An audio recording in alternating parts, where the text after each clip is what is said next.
Start sir. Old city ఒక బోనాల ప్రత్యేకత చెప్పండి సార్. మన తెలంగాణ రాష్ట్రంలో ప్రతిష్టాత్మకంగా జరుపుకునే ఈ ప్రత్యేక బోనాలు, ఈ బోనాల సందర్భంగా రాష్ట్ర ప్రజలందరికీ శుభాకాంక్షలు తెలియజేస్తూ, హైదరాబాద్ పాత బస్తీతో పాటు మొన్న ఇటీవలనే సికింద్రాబాద్ బోనాలు జరిగాయి. యాక్చువల్లీ బోనాలు ఏంటంటే జూలై 7న గోల్కొండలో ప్రారంభమైనాయి. లాస్ట్ వీకు మన సికింద్రాబాద్ బోనాలు జరిగినాయి. 28th సండే నాడు లాల్ దర్వాజా, ఓల్డ్ సిటీ బోనాలు, గౌలీపుర మొత్తం బోనాలు జరుగుతాయి. అక్కడ ఏంటంటే ఒకటి ఉమ్మడి దేవాలయాల కమిటీ అని ఒకటి ఉన్నది. అక్కడ దానికి చైర్మన్ శ్రీ గాజుల అంజయ్య గారు ఉన్నారు ఇప్పుడు. సో ఉమ్మడి దేవాలయాల ప్రధాన దేవాలయాలు ఏంటంటే 8 దేవాలయాలు ఉన్నాయి. ఒకటి లాల్ దర్వాజా సింహవాహిని దేవాలయం, రెండోది శ్రీ మాంకాళి మాతేశ్వరి భారతమాత ఆలయం మరియు శ్రీ కోటమైసమ్మ దేవాలయం, మూడోది సుల్తాన్ షాయి జోగదాంబిక అమ్మవారు, నాలుగోది ఏంటంటే ముత్యాలమ్మ దేవాలయం, హరిబోలి బంగారు మైసమ్మ, అక్కనమాదన, మిరాలమండి మాంకాళేశ్వర దేవాలయం, ఉప్పుగూడ మాంకాళి దేవాలయం. ఇట్లా ప్రధాన దేవాలయాలు ఉమ్మడి దేవాలయాల కమిటీలో ఈ 8 దేవాలయాలు ప్రత్యేకంగా ఉన్నాయి. ఇక్కడ ఏంటంటే అక్కడ ఈ బోనాలకు ఒక చరిత్ర ఉంది. గతంలో 100 సంవత్సరాల పైగా చరిత్ర ఉన్నది. అప్పుడు ఏం జరిగిందంటే అప్పుడు వరదలు వచ్చినాయి. వరదలు రావడం వల్ల ఏంటంటే మొత్తం చార్మినారు, అఫ్జల్గంజ్ అక్కడ మొత్తం ప్రాంతంలో వాటర్ వచ్చేసింది. వాటర్ వచ్చేసి ఏమైందంటే అప్పుడు నిజాం సర్కార్ ఏం చేసిరంటే అప్పుడు లాల్ దర్వాజా సింహవాహిని అమ్మవారికి ఏం చేసిరంటే చాటల మొత్తం అమ్మవారికి నైవేద్యం మొత్తం చీర, గాజులు, పసుపు, కుంకుమ వారికి మొత్తం అవన్నీ నైవేద్యంగా తెచ్చి మరి నైవేద్యం దాంతోపాటు పెట్టేసేసేసి అమ్మవారికి అక్కడ లాల్ దర్వాజా సింహవాహిని మాంకాళి అమ్మవారికి అక్కడ ఎక్కించడం జరిగింది. దాని తర్వాత చార్మినారు ఇంకా వివిధ అక్కడ దేవాలయాలకి ఏంటంటే అక్కడ ప్రత్యేక పూజలు చేశారు. చేసిన తర్వాత అక్కడ వాటర్ వచ్చేది అనేది అమ్మవారి మహిమతోని ఇవన్నీ పూజలు అయినాక అనంతరం వాటర్ ఆగిపోయింది, నిలిచిపోయింది. సో కాబట్టి ఏంటంటే అక్కడ ప్రజలు, మా హైదరాబాద్ ప్రజలు చాలా నమ్ముతారు అన్నమాట. ఒక ప్రత్యేకత ఉన్నది ఈ బోనాలకు. సో ఎవరి బోనాలకి ఏంటంటే మన మహిళా సోదరిమణులు బోనంలో ఏం చేస్తారంటే అమ్మవారికి అన్నము, పెరుగు, కొయ్యగూర, పల్చి పులుచు ఇవన్నీ బోనంలో పెట్టేసేసి అమ్మవారికి నైవేద్యంగా సమర్పిస్తారు. ఇది ఆనవాయితీగా వస్తుంది. ఇంకోటి ఏంటంటే అమ్మవార్లకు ప్రత్యేకంగా మొక్కుకుంటారు. ఏమని, మాకు వ్యాధులు ఏం రావద్దమ్మా. ఇది గతంలో సికింద్రాబాద్లో ఏమైందంటే కలరా వ్యాధి వచ్చింది. అక్కడ ఉజ్జయిని మాంకాళి అమ్మవారికి అప్పుడు ఒక మిలిటరీ అతను ఏం చేసిందంటే అక్కడ పూజ చేసిండు ఉజ్జయినిలో.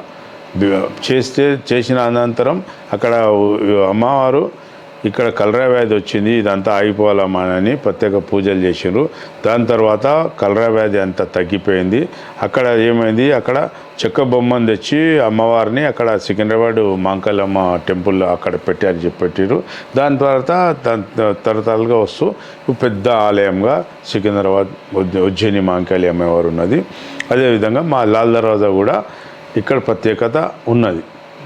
అంటే తెలంగాణ కాంగ్రెస్ గవర్నమెంట్ వచ్చినాక ఫస్ట్ సారి బోనాలు, ఈసారి ప్రత్యేకంగా ఏమేమి చేయబోతున్నారు సార్? ఎవరెవరు రాబోతున్నారు? ఈసారి కనీ విని ఎరగని రీతిలో బోనాలు ఫెస్టివల్ జరుగుతున్నాయి.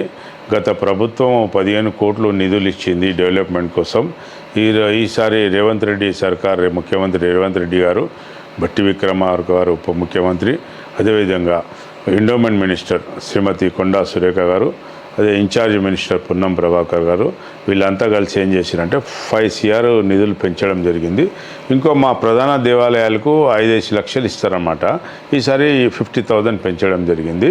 కాబట్టి కాంగ్రెస్ గవర్నమెంట్లో రేపు బ్రహ్మాండంగా ఈ పాత బస్తీ బోనాలు జరగబోతున్నాయి.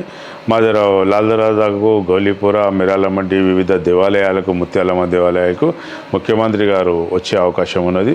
అదేవిధంగా బట్టి విక్రమార్క గారు, వారి సతీమణి నందిని మేడం గారు వాళ్ళంతా వచ్చి అక్కడ బోనం సమర్పించుతారు, ప్రత్యేక పూజలు నిర్వహిస్తారు. అదేవిధంగా ఎండోమెంట్ మినిస్టర్, దేవాదాయ శాఖ మంత్రి శ్రీమతి కొండా సురేఖ గారు విచ్చేస్తున్నారు. అదేవిధంగా పున్నం ప్రభాకర్ గారు, అందరూ మ్యాక్సిమం మంత్రులందరూ వస్తారు.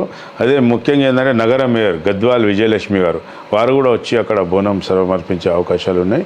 కాబట్టి ప్రభుత్వ అధికారులు కూడా వస్తారు, వివిధ పార్టీ వాళ్ళు కూడా వస్తారు, మా కాంగ్రెస్ పార్టీ నుంచి మాత్రం మంత్రులు, ఎమ్మెల్యేలు, ఎంపీలు అందరూ వచ్చి అక్కడ అమ్మవారిని దర్శనం చేసుకుంటారు. వారికి సంబంధించిన ఇంకా ఎక్కడెక్కడ ఎవరెవరైతే ఇన్వైట్ చేస్తారో వివిధ ఆలయాలన్నీ వాళ్ళు వచ్చి అమ్మవార్లకు ప్రత్యేక దర్శనం చేసుకొని వాళ్ళ మొక్కులు ఏమేమి ఉంటే మొక్కులు మొక్కుకొని వాళ్ళు వెళ్తుంటారు అన్నమాట. ప్రధానంగా ఎన్ని గంటలకు స్టార్ట్ అవుతుంది సార్ బోనాలు? యాక్చువల్లీ ఇది మార్నింగ్ 6 తర్వాత స్టార్ట్ అవుతుంది. ఇక మహిళలు పట్టు చీరలు కట్టుకొని ఇంట్లో తయారయ్యి చేసే వరకు కొంచెం ఆలస్యమే జరుగుతుంటుంది. 6 నుంచి ఆలయాలలో పూజలు స్టార్ట్. యాక్చువల్లీ 5కే అవుతుంది. ఇక 6 నుంచి జనాలు రావడం, మహిళలు పెద్ద ఎత్తున వాళ్ళు వచ్చి అమ్మవారికి బోనంలో నైవేద్యం సమర్పించడం, దాని తర్వాత ప్రత్యేక పూజలు చేయడం, ఇలాంటివి మొత్తం ఈవినింగ్ వరకు జరుగుతూనే ఉంటాయి. నెక్స్ట్ డే అక్కడ రంగం ఎక్కుతుంది అనమాట. నెక్స్ట్ డే రంగం కార్యక్రమం ఉంటుంది. ప్రధాన 8 దేవాలయాల దగ్గర రంగం కార్యక్రమం ఉంటుంది. రంగం తర్వాత ప్రొసెషన్ ఉంటుంది. అక్కడ పాత బస్తీ నుంచి ఢిల్లీ దర్వాజా అంటే అఫ్జల్గంజ్ వరకు పెద్ద ఊరేగింపు ఉంటుంది. చార్మినార్ దగ్గర పెద్ద వేదిక వేస్తారు గవర్నమెంట్ నుంచి. అక్కడ స్వాగతం ఈ ఉమ్మడి దేవాలయాల ఊరేగింపు ప్రెసిడెంట్ గాజుల అంజయ్య గారు ప్రతినిధి బృందం స్వాగతం పలుకుతారు. మళ్ళీ ఈ ఎండోమెంట్ మినిస్టర్ కొండా సురేఖ గారు, పొన్నం ప్రభాకర్ గారు, ఇంకా ఎంపీలు, రాజ్యసభలు వీళ్ళందరూ వచ్చే అవకాశం ఉన్నది. ఇంకా అది ఏర్పాట్లు జరుగుతున్నాయి ఆల్రెడీ. ఈసారి కనీ విని ఎరుగని రీతిలో తెలంగాణ బోనాలు, హైదరాబాద్ బోనాలు, పాత బస్తీ బోనాలు జరగబోతున్నాయి.